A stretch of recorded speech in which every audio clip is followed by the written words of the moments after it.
what's the biggest challenge for you as a clinician in working with couples? I think one, being in a relationship can be hard, knowing that this is what we do to help couples and not always implementing some of those skills. It's very humbling. Some of the other challenges is when couples come in with what we would call a mixed agenda or misaligned goals, where one person has a clear objective and it's different from the other person. That makes it really challenging on how to move forward.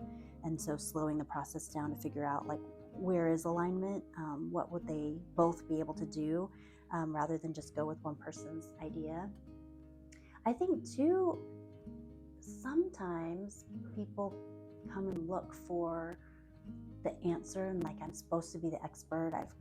I have degrees and certifications, so I think there's that added pressure that I should know what to do the moment someone comes into my office. And sometimes I feel so human because what they're coming in with is really tricky. And so I feel pressure, like I should be the expert, I should know. And sometimes I just don't, at least in that moment, until we work a little bit more and kind of do trial and error. So those are some of the difficulties or challenges. Mm-hmm. Do you have any?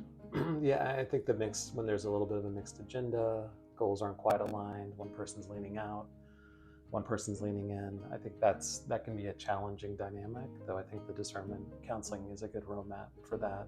You see the trauma, even going back to their childhoods. And I think at times, sort of just being patient and trusting the process. You know, when people feel in pain and they go into criticism or contempt or shutting down or defensiveness, like as an outsider looking in, it's so easy to see that this person's hurting. And when they're hurting, they go into these defensive mechanisms or coping mechanisms that further hurt their partner. And when their partner's hurting, they go into their coping mechanisms that feed back and hurt the original person.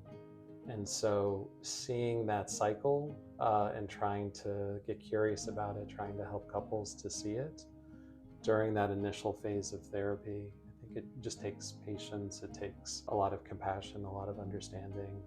And then once couples can see the pattern and where they're getting stuck, then, you know, things tend to, you know, kind of go down to those more vulnerable layers, and we can explore those deeper emotions, more vulnerable emotions, and the underlying traumas that often drive a lot of those negative cycles in people. But sometimes, yeah, it's hard to see, like, oh yeah, clearly this person's hurting, but the move they're about to make is about to create more hurt, and they can't see it yet, and that's okay.